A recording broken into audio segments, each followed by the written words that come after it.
All right, what's up, y'all? This is Michael with Man Mike's Customs. Right here working on this Toyota Corolla. I wanted to show you guys my prep work. Went ahead and primered the bumper. When you primer a bumper, always make sure your floors are clean. In this case, since I've already painted, there was a lot of dust. I had to clean everything nicely.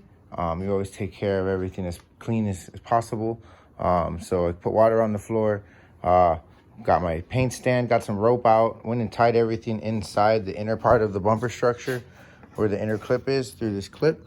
So this way you don't see any of those ribbon marks. That's a clip that goes on the bottom inside piece that's stowed away that will not be showing, but none of these outside clips, none of these inside clips, and none of the clips in the bumper on the bottom, everything's gonna be painted. So on the fender, this one is the inside piece. You know, I can use a paint marker or something to mark that. I'm not really worried about this inner structure piece. But all these other, the whole panel, right? They just need me to paint it. They're not worried about little things like that. They're not, it's my best friend, you know what I mean? They just asked me to get it done. So basically we got everything primered. Fender is primered, bumper is primered, and adhesive promoter is put under the primer to allow it to stick, flex basically. So adhesive promoter is the exact same as flex if you know how to use it properly. So I used it. I got the bumper stitched up like if it's mounted on the car, so like it's like really not going nowhere. And then the fender too. The fender is a different story. It's stretched on tight there, and it's using this to hold it as like pressure.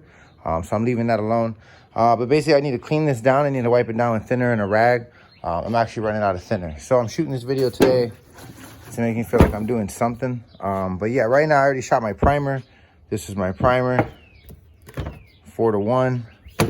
Anybody wanted to know how to do it? This is how I was taught, 4 to 1. So 4 being 1 to 4, and then 5 being the 1.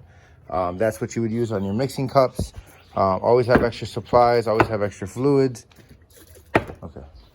I got like paper, rope, extra sandpaper, sticks, mixing cups, my little breathing mask. I wear a hat when I do it, and then I got sweats on. It's hot. You can hear the birds. 600 and 320. So you want to start off with 320. It's a little finer of a grip, right? And then 600 is a lot softer.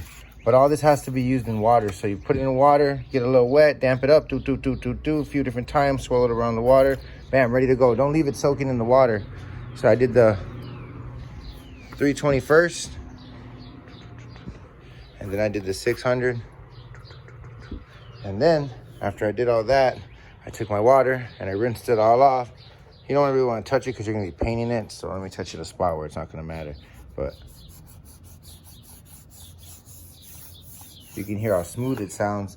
Normally when you run your finger on it, it sounds real gritty. It's like, you know, it's rough. Nice and soft. So basically we're going to wipe this down with a rag and thinner and a tack cloth. I do have extra tack cloths in my box. My leftover one. This one's garbage though, as you can see. She's garbage. Let's get the supply box. Let's look inside here.